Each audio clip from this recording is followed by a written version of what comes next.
வணக்கம் நண்பர்களே, இன்று நாம் ஒரு சுவாரஸ்யமான திரைப்படத்தை பற்றி பேசப் போகிறோம். இந்த படத்தை நான் பார்க்கும்போது கண்களில் கண்ணீரே வந்துவிட்டது. இந்த கதையை பார்த்துட்டு எப்படி இருந்ததுன்னு கமெண்ட்ல சொல்லிட்டு போங்க ஃப்ரெண்ட்ஸ். படம் பெயர் 100 சாமி. வாங்க கதைக்குள்ளே போகலாம். இந்த படத்தோட ஸ்டார்டிங்கில் ஒரு பெண் தன்னோட கணவரையும் இழந்துட்டு 2 பசங்களோட இப்போ அனாதையாக நிற்கிறாங்க. இந்த பொண்ணு நம்மளோட கணவர் இறந்துட்டாரே, அதனால நம்மள தனியாக இருக்க முடியாது, நம்ம பசங்களையும் பார்த்துக்க ஒரு ஆள் வேணும் அப்படின்னு அவங்களோட அண்ணங்கிட்ட அம்மா கிட்டேயும் உதவி கேட்குறாங்க. அம்மா, நீ இதுக்கப்புறம் எங்கள் வீட்டிலே வந்து இருந்துக்கம்மா, பசங்க வேற சின்ன பசங்களாக இருக்காங்க, நீயும் பார்த்துப்ப, நானும் வேலைக்கு போய் சம்பாதிப்பேன் அப்படின்னு சொல்லி உதவி கேட்குறாங்க. அதுக்கு அவங்க அம்மாவும், உங்கள் அப்பனை விட்டுட்டு என்னால் வர முடியாது, நான் போனால் உங்கள் அப்பாவை யார் பார்த்துப்பா அப்படின்னு அவங்களும் வர முடியாதுன்னு சொல்லிடுறாங்க. ஸோ அப்படி எல்லார்கிட்டையும் உதவி கேட்டும் யாரும் வர முடியாதுன்னு சொல்லிடுறாங்க. கடைசியில் அவங்க ஒரு முடிவு பண்ணுறாங்க, நம்ம 2 பசங்களையும் நம்ம தான் தனியாக நின்று போராடி காப்பாற்றணும், சரி நம்ம பசங்களை பார்த்துப்போம் அப்படின்னு பசங்களை அவங்களே வளர்க்க ஆரம்பிக்கிறாங்க. ஆனால் என்ன தான் எல்லா விஷயத்தையும் அவங்க பசங்களுக்கு சொல்லி கொடுத்தாலும் சின்ன வயசில் பிடிவாத குணம் ரொம்பவே அதிகமாக இருக்கும். ஸோ ஒரு பொருளுக்கு ஆசைப்பட்டால் கூட அதை பிடிவாதம் பிடிச்சிட்டே இருக்காங்க. அப்போ நம்ம எவ்வளோ தான் சொல்லியும் நம்ம பசங்க நம்ம பேச்சே கேட்க மாட்றாங்க. இப்போ இவங்களை ஹாஸ்டலுக்கு அனுப்பிட்டா அங்கே இருக்கிற ரூல்ஸ் படி இவங்களை ஒரு அளவாச்சு கட்டுப்பாட்டுக்குள்ளே கொண்டு வரலாம் அப்படின்னு அவங்க அம்மாவும் 2 பசங்களையும் ஹாஸ்டலுக்கு அனுப்பி படிக்க வைக்க ஏற்பாடு பண்ணுறாங்க. ஆனால் பசங்க எவ்வளோ கெஞ்சி கேட்குறாங்க, அம்மா இதுக்கப்புறம் சொல் பேச்சை கேட்குறம்மா, என்னை ஹாஸ்டலுக்கெல்லாம் அனுப்பாதீங்கம்மா. பசங்க என்ன தான் அழுதுகிட்டே கெஞ்சி கேட்டாலும் அவங்க எதுக்குமே உடன்பாடு இல்லை. நீங்கள் ஹாஸ்டல் போயே ஆகணும் அப்படின்னு சொல்லி பஸ்ஸு ஏற்றி விடுறாங்க. ஆனால் ஹாஸ்டலுக்கு ஏற்றி விட்ட உடனே அந்த பஸ்ஸில் இருந்து பாதி தூரம் கூட போகல. அவங்களால அந்த வலியை தாங்க முடியல. ஏன்னா எனக்குன்னு ஆதரவாக இருந்த என் கணவரும் போயிட்டாரு, இதுக்கப்புறம் என் பசங்க தான் என் உலகம் அப்படின்னு இருந்த போது இப்போ இந்த பசங்களே என்னை விட்டு பிரிய போகிறாங்களே அப்படின்னு சொல்லி ரொம்பவே கஷ்டப்படுறாங்க. ஒரு கட்டத்துக்கு மேலே அந்த பசங்களை நான் ஹாஸ்டலுக்கே போக மாட்டேன் அப்படின்னு அடம் பிடிச்சி கெஞ்சி கூத்தாடி அந்த பஸ்ஸை விட்டு கீழே இறக்குறாங்க. அந்த பசங்களுக்கு எப்படி ஹாஸ்டலுக்கு போக விருப்பம் இல்லையோ, அதேமாரி தான் இந்த அம்மா என்ன தான் அனுப்பி வச்சாலும் இவங்களுக்கும் மனசுக்குள்ளே ஏதோ ஒரு விஷயம் உறுத்திட்டே இருக்குது. அந்த பசங்க கீழே இறங்கின உடனே இதுக்கப்புறம் நீங்கள் தனியாக என்னை விட்டு எங்கேயும் போக தேவையில்லை, எவ்வளவு கஷ்டப்பட்டாலும் நான் உங்களை காப்பாற்றுறேனா அப்படின்னு அந்த பசங்க மேலே அந்த அம்மா அளவுக்கு அதிகமான பாசம் வைக்கிறாங்க. இப்போ ஆரம்பத்தில் அந்த பசங்களும் அம்மா பேச்சை கேட்குறது கிடையாது. ஆனால் என்றைக்கும் நம்ம அம்மா எவ்வளவு கஷ்டப்படுறாங்க அப்படின்னு தெரிஞ்ச உடனே அந்த பசங்களும் எல்லா விஷயத்தையும் அம்மா பேச்சு கேட்டு தான் பண்ணுறாங்க. அதாவது ஒரு பொட்டை புள்ள இருந்தால் அந்த வீடு எப்படி இருக்கணும், எப்படி சமைக்கணும், எப்படி கூட்டணும், எப்படி துணி துவைக்கணும், நமக்கான வேலையை நம்ம தான் பார்த்துக்கணும், யாரும் நமக்காக வரமாட்டாங்க அப்படின்றத அந்த அம்மா அந்த பசங்களுக்கு சின்ன சின்ன விஷயத்த கூட பார்த்து பார்த்து சொல்லி கொடுக்குறாங்க. ஆனால் இதெல்லாம் ஒரு பிரச்சனையே கிடையாது. ஒரு ஊருக்குள்ளே 30 வயசுக்குள்ளேயே இருக்கிற ஒரு பொண்ணோட கணவர் இறந்துட்டா அந்த ஊரில் இருக்கிற ஆம்பளைங்க அந்த பொண்ணை எவ்வளவு தப்பாக பார்ப்பாங்க. இந்த பொண்ணுக்கு தான் புருஷன் இல்லையே, நம்ம புருஷனாக இருக்க மாட்டோமா அப்படின்னு சொல்லி எத்தனை ஆம்பளைங்க ஏங்குவாங்க. அப்படி அந்த ஊருக்குள்ளே இருக்கிற ஆம்பளைங்க தினமும் ஒவ்வொரு ராத்திரியும் வந்து ஒருத்தனா அந்த பொண்ணை கூப்பிட்டுட்டே இருக்காங்க. என் கூட வரியா, நான் உன்னை பார்த்துக்கிறேன், நான் உன் பசங்களை படிக்க வைக்கிறேன் அப்படின்னு தினமுமே டார்ச்சர் பண்ணிட்டு இருக்காங்க. எல்லா ஜன்னலையும் கதவையும் மூடிடுவாங்க. ஆனாலுமே வீட்டுக்கு வெளியிலிருந்து குரல் மட்டும் தினமும் கேட்டுக்கிட்டே இருக்கும். ஸோ இதனால் அவங்களுக்கு ஒவ்வொரு நாளும் நரக வேதனையில் தான் போயிட்டு இருக்கும். ஆனால் அந்த அம்மாவுக்கு இருக்க ஒரே ஒரு குறிக்கோள், எப்படியாச்சும் என் பசங்களை நல்லா படிக்க வச்சு ஒரு நல்ல நிலைமைக்கு கொண்டு வரணுன்றது தான் அவங்களோட ஆசையே. தன்னோட பசங்களை படிக்க வைக்கணும் அப்படின்ற ஒரே காரணத்துக்காக கிடைச்ச எல்லா வேலையும் அவங்க செய்கிறாங்க. செங்கல் சூளைக்கு போகிறாங்க, வீடு கூட்டுறாங்க, வீட்டு வேலைக்கு போகிறாங்க, இப்படி என்னென்ன சின்ன வேலையெல்லாம் கிடைக்குதோ எல்லா வேலையும் அவங்க செய்கிறாங்க. இதுக்கு நடுவில் இந்த ஆம்பளைங்க வேற தினம் வந்து டார்ச்சர் பண்ணிக்கிட்டே இருக்காங்க. ஆனால் அவங்களுக்கு வர பிரச்சனையும் கஷ்டத்தையும் கொஞ்சம் கூட கவனிக்காமல் தன்னோட பசங்களை எப்படியாச்சும் முன்னேற்றணும் அப்படிதான் அவங்களோட ஒரே குறிக்கோளாக இருக்குது. இப்படியே காலங்கள் போக போக அவங்களோட பசங்க நல்லா வளர்ந்துடுறாங்க. இப்போ அந்த பசங்க எல்லாரும் காலேஜ் போகிற அளவுக்கு வளர்ந்துட்டாங்க. அதனால் இந்த அம்மாவும் தங்களால் முடிஞ்ச வரைக்கும் கடனை உடனே வாங்கி பசங்களை காலேஜெலாம் சேர்த்து இப்போ ஓரளவுக்கு அந்த பசங்களை வளர்த்துட்டாங்க. இதுக்கப்புறம் அந்த பசங்க நல்லா படித்து அவங்களோட வாழ்க்கையை அவங்களே பார்த்துக்கிட்டா போதும். இந்த ஒரு விஷயத்துக்காக தான் அவங்க அம்மா ரொம்பவே ஆசைப்பட்டாங்க. என்னதான் காலங்கள் எல்லாமே போனாலும் அந்த ஊரோட தலைவர் அப்பப்போ அந்த அம்மாவை ரொம்பவே கிண்டல் பண்ணிட்டு இருப்பான். இவங்களோட கணவர் இறந்ததால் அது மூலியமாக இவங்களுக்கு பென்ஷன் வரும். மாதம் 1000 ரூபாய் வரும். இதை வச்சு அவன் கிண்டல் பண்ணுவான். உடனே அந்த அம்மா, நான் ஏன் கடைசி வரைக்கும் தனியாக தான் இருக்கணுமா, எனக்குன்னு ஒரு வாழ்க்கையை அமைச்சிக்க கூடாதா அப்படின்னு அந்த ஊர் தலைவர்கிட்ட பேசிட்டு இருக்காங்க. அப்போ இவங்க 2 பேரும் பேசுகிற விஷயத்த அந்த ஊரோட பள்ளிக்கூட வாத்தியார் அதை நோட் பண்ணுறாரு. அப்போ அந்த வாத்தியாரே முன் சரி நம்மளால் ஒரு விஷயத்தை கேட்டு பார்க்கும் அப்படின்னு அந்த அம்மா கிட்ட ஒரு விஷயத்தை கேட்டு பார்க்குறாங்க. நீங்கள் அந்த தலைவர்கிட்ட பேசினதை நான் கேட்டேன். நீங்கள் மறுபடியும் கல்யாணம் பண்ண ஏதாவது ஐடியா இருக்கா அப்படின்னு அந்த வாத்தியார் கேட்குறாரு. அதுக்கு அந்த அம்மாவும், மறுபடியும் கல்யாணன்ற ஒரு விஷயமே எங்கள் வாழ்க்கையில் நினச்சி கூட பார்க்க முடியாது. ஏன்னா ஒரு பொண்ணோட புருஷன் செத்துட்டா அந்த பொண்ணோட வாழ்க்கை அங்கேயே முடிஞ்சு போச்சு. எந்த ஒரு நல்ல விஷயத்துக்குமே சொந்த பந்தமோ நமக்கு ஒரு முன்னுரிமையை கொடுக்காது. ஊருக்குள்ளே நான் யார் எதிர வந்தாலுமே இவ வந்ததால தான் என் காரியமே நடக்கலை அப்படின்னு என்னை சாபம் விடுவாங்க. இதுக்கு நடுவில் ஏகப்பட்ட ஆம்பளைங்க எப்படா அப்படின்னு சொல்லி காத்துட்டு இருக்கானுங்க. இவ்வளோ பிரச்சனை தலைக்கு மேலே இருக்குது. இந்த பிரச்சனையை நான் மீண்டும் கல்யாணம் பண்ணவா? இந்த ஊர் நம்மளை பற்றி தப்பாக பேசாதா அப்படின்னு அவங்க அம்மா சொல்கிறாங்க. அதுக்கு வாத்தியார் ஒரே ஒரு விஷயந்தான் கேட்குறாரு, நீ ஊரை விடுமா, உனக்கு மறுபடியும் கல்யாணம் பண்ண விருப்பம் இருக்கா இல்லையா, அதை பற்றி நீ என்ன நினைக்கிற அப்படின்னு கேட்கும்போது தான் அவங்க அமைதியாகவே இருக்காங்க. அப்போ தான் மௌனம் சம்மதன்ற அர்த்தமே அவருக்கு புரிய வருது. அதாவது அவங்களுக்கு மறுபடியும் 2வது கல்யாணம் பண்ணுறதுக்கு ஓகே தான். என்னடா அது ஒரு 40 வயசாகிற பொண்ணு மறுபடியும் 2வது கல்யாணம் பண்ணால், அதுவும் இப்போ அவங்களோட பசங்களுக்கே கல்யாண வயசு வந்துடுச்சு. அந்த பசங்களுக்கு இப்போ கல்யாணம் பண்ணாமல் இந்த அம்மாவுக்கு இப்போ 2வது கல்யாணம் தேவையா அப்படின்ற ஒரு நிலைமையே வந்திருக்கும். இருந்தாலுமே இவங்க வாழ்க்கையில் இதுக்கு முன்னாடி ஏகப்பட்ட கஷ்டங்களை பார்த்துருக்காங்க. இப்போ அவங்க பசங்களும் நல்ல பெரியவங்களாகி வளர்ந்துட்டாங்க. அவங்க வாழ்க்கையை அவங்களே பார்த்துப்பாங்க. இதுக்கப்புறமாச்சு தன்னோட வாழ்க்கையில் ஓரளவுக்கு சந்தோஷம் வராதா அப்படின்ற ஒரு விஷயத்த ஏங்குறாங்க. உங்களுக்கு 2வது கல்யாணம் அப்படின்ற ஒரு விஷயத்துக்கு ஓரளவுக்கு சம்மதம்தான். இருந்தாலுமே அந்த அம்மா திட்டவட்டமாக வாத்தியார்கிட்ட சொல்லிடுறாங்க, என்னோட பெரிய பையனை அந்த கல்யாணத்துக்கு ஓகே சொன்னாதான் நான் மறுபடியும் 2வது கல்யாணம் பண்ணிக்கிறேன்ற விஷயத்த அவங்கக்கிட்ட சொல்கிறாங்க. ஏன்னா சின்ன பையனுக்கு அந்த அளவுக்கு விவரம் பத்தாது. பெரிய பையன்தான் ஓரளவுக்கு விவரமாக இருக்கான்னு சொல்லி, எது வந்தாலும் என் பெரிய பையன்கிட்ட கேட்டுக்குங்க அப்படின்னு சொல்லி வாத்தியார்கிட்ட சொல்கிறாங்க. சரி, நம்ம வாத்தியார் கூட படித்த பையன் தானே அவன், நம்ம தைரியமாக போய் கேட்போம் அப்படின்னு அந்த பெரிய பையன் ஊருக்கு வந்ததை பார்த்து அந்த பையனை கூப்பிட்டு வச்சு கேட்குறாங்க. இதை பாருப்பா, எனக்கு தெரிஞ்ச ஒரு வாத்தியார் இருக்கார்.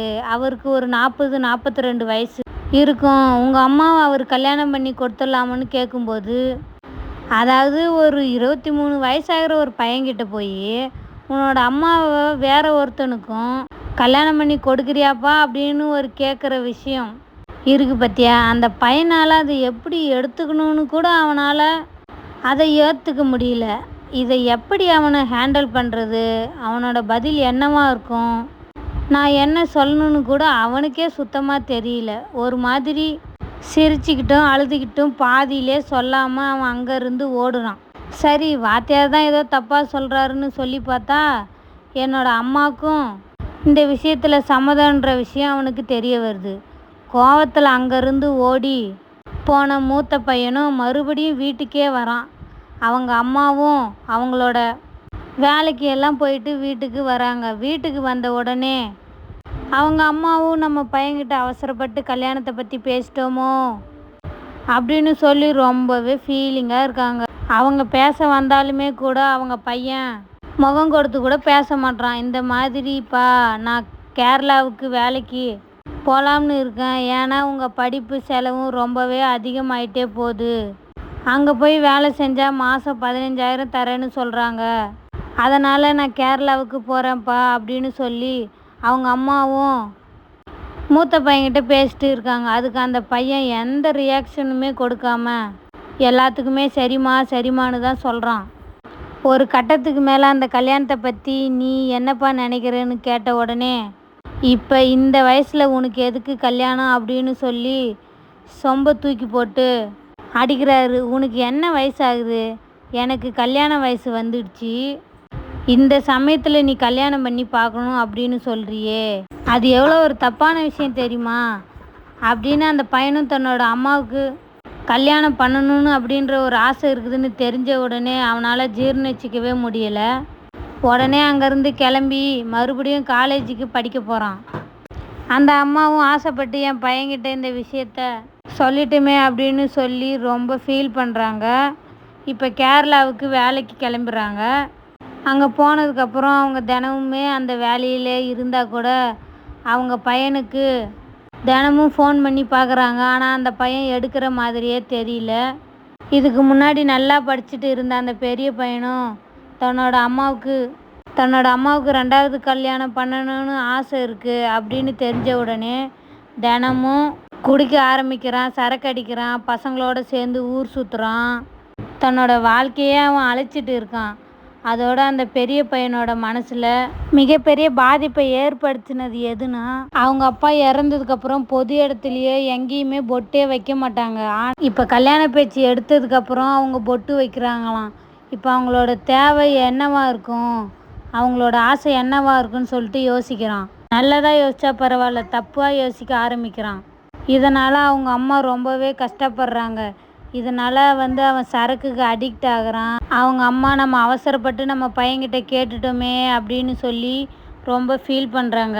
இந்த விஷயம் நடந்ததுலேருந்து எவ்வளோ தான் அவங்க அம்மா கால் பண்ணாலும் அந்த பையன் எடுக்கவே மாட்டேங்கிறான். கடைசியாக அவங்களோட மாதத்தில் சம்பளம் வந்த உடனே அந்த சம்பளத்தை தன்னோட பெரிய பையனுக்கு அனுப்பி வைக்கிறாங்க. எந்த பொட்டு மூலியமாக எனக்கும் என் பையனுக்கும் பிரச்சனை வந்துச்சோ அந்த பொட்டை அந்த பணத்தில் ஒட்டும் வெறும் முடிவு தான், ஆரம்பம் கிடையாது அப்படின்னு சொல்லி இதுக்கான பிரச்சனைக்கு ஒரு முற்றுப்புள்ளி வைக்கிறாங்க. அந்த பையனும் சரி, இது நம்ம அம்மாவுக்கு தெரியாமல் ஒரு விஷயத்த கேட்டிருப்பாங்க, நம்ம இதுக்கப்புறம் நார்மலாக இருப்போம், நம்மளோட வாழ்க்கையை பார்ப்போம், நம்மளோட படிப்பை பார்ப்போம் அப்படின்னு அவனும் தன்னுடைய சாதாரண ஒரு வாழ்க்கைக்கு திரும்பினான். இதுக்கப்புறம் யாருமே அவங்க அம்மாவோட 2வது திருமணத்தை பற்றி யாருமே பேசுகிறதே இல்லை. இப்படியே 5 வருஷம் போயிடுச்சு. 5 வருஷம் கழித்து அந்த 2 பசங்களும் நல்லா வளர்ந்துட்டாங்க. அந்த அம்மாவோட அண்ணன் பொண்ணு வச்சுருப்பாரு. 2 பசங்களில் ஒரு பொண்ணு எப்படியும் உன் பையனை எனக்கு கொடுத்துடணும் அப்படி சொல்லிட்டு பேசி வச்சுருப்பாங்க. ஆனால் சின்ன பையன் ஆல்ரெடி லவ் பண்ணிட்டு இருப்பான். சரி, பெரிய பையனுக்காச்சும் கல்யாணம் பண்ணி வச்சிடலாம் அப்படின்னு சொல்லி அவங்க அம்மா ஒரு முடிவு பண்ணியிருப்பாங்க. பெரியவனும் படித்து முடித்து ஒரு நல்ல வேலையில் செட்டில் ஆகிருப்பான். அவர் கையில் நிறைய ரொம்ப சம்பாதிப்பார். இப்படியே மாதங்கள் போக போக திடீர்னு ஒரு நாள் பெரியவனும் அவங்க அம்மாவுக்கு கால் பண்ணுறாரு. அம்மா, நான் ஒரு விஷயம் உங்கள்கிட்ட கேட்கணும். இத்தனை நாளாக அந்த விஷயத்த மனசை போட்டு உறுத்திக்கிட்டே இருக்கு. சரி, அப்படி என்னதாண்டா உன் பிரச்சனை, கேள்றா அப்படின்னு சொல்லும்போது தான், அம்மா நீ ஏன் மறுபடியும் 2வது கல்யாணம் பண்ணக்கூடாது அப்படின்னு சொல்லி கேட்குறாரு.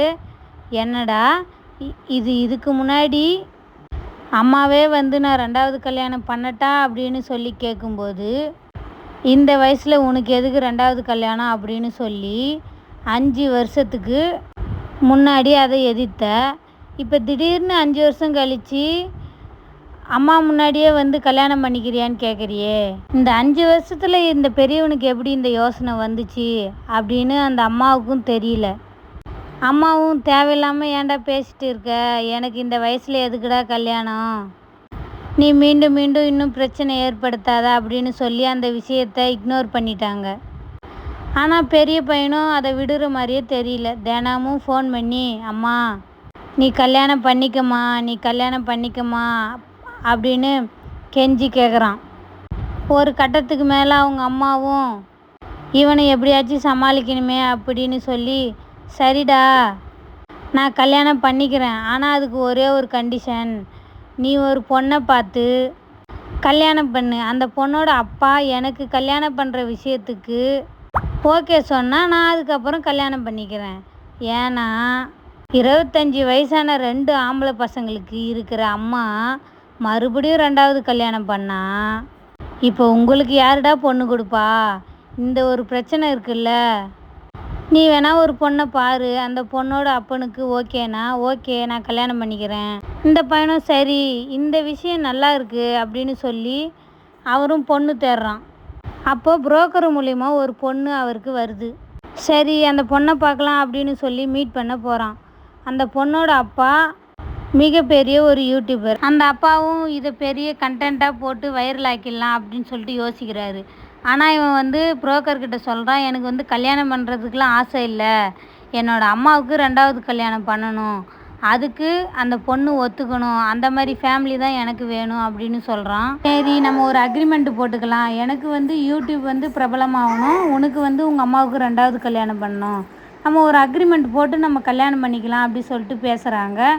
உடனே உங்கள் அம்மாக்கிட்ட சொன்னதும், ஐயோ நம்ம ஒரு பேச்சுக்காக தானே சொன்னோம், பார்த்தா கடைசியில் இப்படி பண்ணுருவான் போலியே அப்படின்னு யோசிக்கிறாங்க.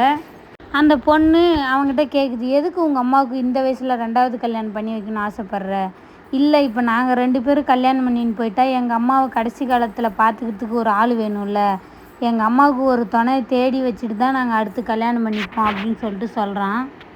அம்மாவை பொறுத்த வரைக்கும் 2வது கல்யாணத்தில் கல்யாணம் பண்ணிக்கிறதுக்கு விருப்பமே இல்லை, எப்படியாச்சும் குழப்பி நம்ம பையனுக்கு மட்டும் கல்யாணம் பண்ணி வச்சுட்டு எஸ்கேப் ஆகிடணும் அப்படி சொல்லிட்டு யோசிக்கிறாங்க.